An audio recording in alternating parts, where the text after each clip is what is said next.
Hi everyone and welcome back to my Consultant Explorer channel. I'm Charlie and I'm here to help you explore the early career years of technology consulting, help you to be successful at it and show you how to make the most of the opportunities that it can open up for you.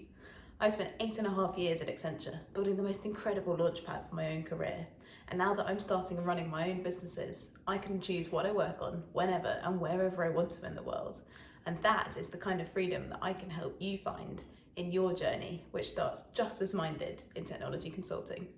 One of the things you'll hear about a lot in consulting circles is chargeability or utilisation, which can pretty much be used interchangeably. For our purposes here, I'm going to call it chargeability. Consulting companies care a lot about the concept of chargeability because it's a key indicator of the health of their business. If you want to be a successful consultant, then you need to know exactly how it works so that you can manage your own personal chargeability. So in this video, I'm going to explain what it is, why it's important, how it works, and how to manage it effectively. So let's begin with a definition of chargeability and then explore why it's so important. Chargeability is typically expressed as a percentage. Your chargeability percentage represents the amount of time that you have spent working on revenue earning activities out of the total available work time. Revenue earning activities covers anything that a client might pay for, so typically this would be client project work. Now, chargeability is something that companies really care about, and so they've constructed processes that make it important to employees too. But first, let's think about it from a company's perspective. If you think about a product company, let's say a company that sells sunglasses, then that company can understand the health of their business by totaling up all of the money that they've earned from selling sunglasses and taking away the total cost of what they've spent on making the sunglasses. So long as the total money earned is greater than the total money spent, then that company is profitable. But services companies, like consulting companies, don't sell a physical product in the same way. Consulting customers don't walk away from a consulting shop or site with a new physical item that they can keep forever. What consulting companies sell is the time of their people, because that time is valuable to clients for the creation of deliverables or the building of software. And by the way, this concept isn't unique to consulting. Most other services companies also work with the concept of chargeability too. I have friends who are lawyers and accountants who also must remain chargeable. So, chargeability is the percentage of available work time that consulting employees are spending generating revenue from clients, as opposed to spending it on non-revenue generating activities. And that's important to consulting companies and other services companies, because it's an indication of how likely the company is to break even, to make a profit, or in the case of very high chargeability, how close to maximum revenue that company is operating. If all employees of a consulting company are spending all available work time on paid client work, then that company is very likely to be covering all of its costs, making a very healthy profit, and it's unlikely to be able to deliver any higher revenue using the same bandwidth. So chargeability is an internal stat that is very useful to consulting business leaders in determining how to run the business. If there is a chargeability problem, then it means that people aren't being staffed onto roles, which might indicate that there is a skills shortage, or there is a roles shortage, or that all hiring activity should stop because they don't need more people. If only some people have a chargeability problem, then it might indicate that they're not being staffed for a reason. It might be that they in particular don't have the right skills, or it might be that they're just being quite picky and they don't want the roles that are available. If chargeability is generally good across the business, then this might indicate that there is a supply and demand match, i.e. the consulting employees have the right skills and in the right volumes to work on the projects that clients currently want to pay for. It might also be a good time to start hiring more people because it won't be possible to sell more work and grow the business without having a staffing shortage. Now let's think about how chargeability is important from an individual's perspective too. Firstly, performance management.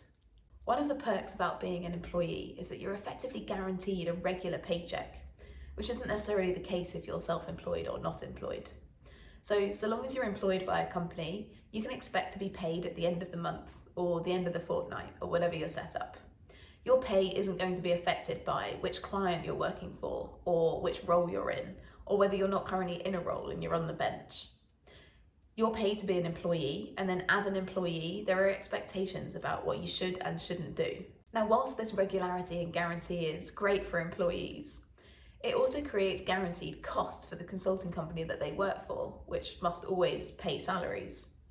And this cost is absolutely fine if there's revenue to cover it. But if an individual is not working on a paid client role, then they are not generating that revenue to cover their own costs. So consulting companies want individuals to care about their own chargeability because they as companies need great overall chargeability levels in order to be healthy businesses. And what's the best way to incentivize individuals to do anything? Build it into performance expectations. We'll cover exactly how companies do that in just a minute. But one other reason that consultants care about chargeability is real experience gained. If you have low chargeability, then you've not been spending time on client work, which means that you've not had the opportunity to develop your consulting experience, to build your client network, to form strong working relationships with your colleagues, or to practice your most relevant skills. Without this client-facing experience, your value as a consultant decreases over time, which will only negatively affect your end-of-year performance review anyway. Okay, so how is chargeability built into the performance management process?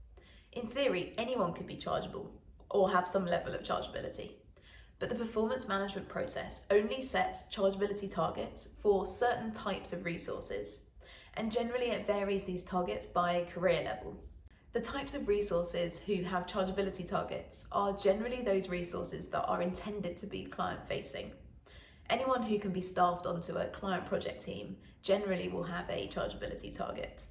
And this applies to the most junior career levels all the way up to some of the most senior career levels.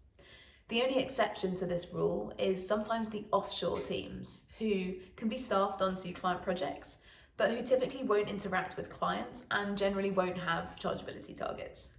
For the bulk of resources that do have targets, generally these targets are higher for more junior resources and lower for more senior resources.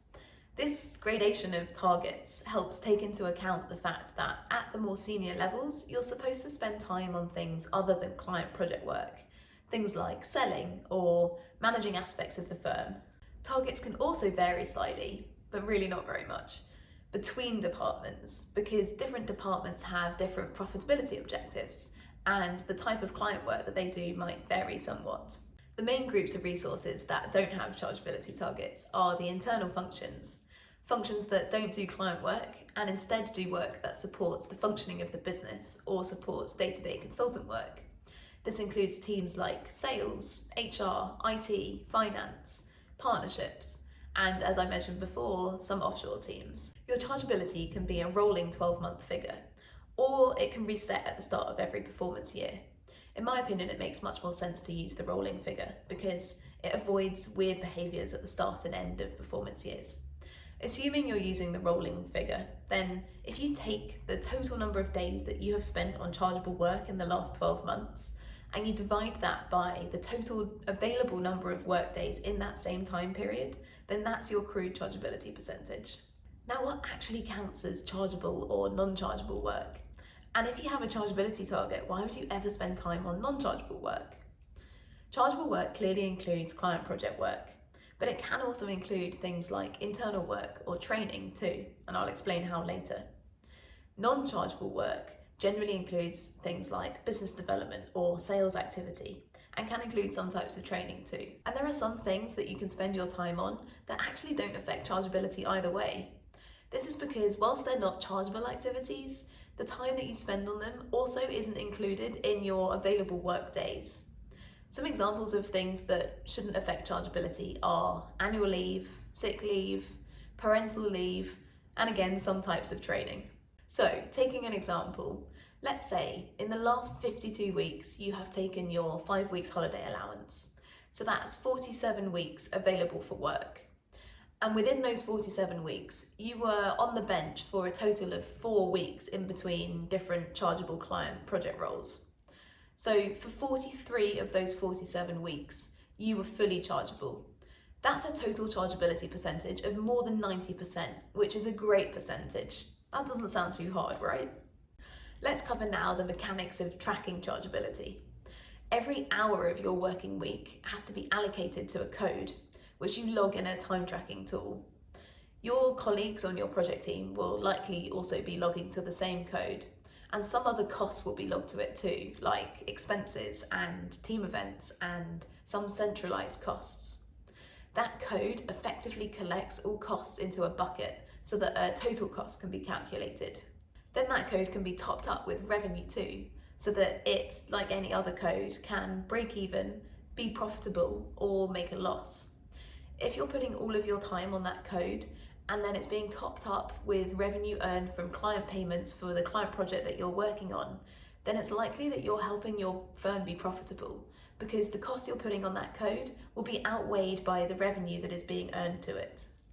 If, however, your time is going onto a code that is not being directly topped up by client payments, then your cost needs to be covered by some other form of revenue. You're effectively in the same position as internal functions like HR and finance, whose cost needs to be covered without direct client coverage. Consulting firms build centralized revenue pools from every profitable cost code to cover these sorts of costs. But they anticipate covering the costs of internal teams like HR and finance, whereas they don't anticipate covering the costs of client-facing employees. So any client-facing employee whose cost is not being covered by direct client revenue payments is an unanticipated cost for the firm, which is going to impact its profitability. So how do you keep track of what you spend your time doing, and in a way that your company can see it? Everyone tracks their time in the same time tracking tool, which ensures that each individual is using the right codes, and then it calculates the chargeability percentage for every single person. And yes, this is one of the least exciting things you ever do as a consultant. It can be tough to remember how you spent every single hour of every single day, especially if you're tracking your time for a whole fortnight or a whole week's period. So sometimes it's better to track your time on a day-to-day basis, or to just ensure that your calendar reflects what you're working on as you go. Some activities do count as client work, even if they're not producing direct client deliverables and outputs.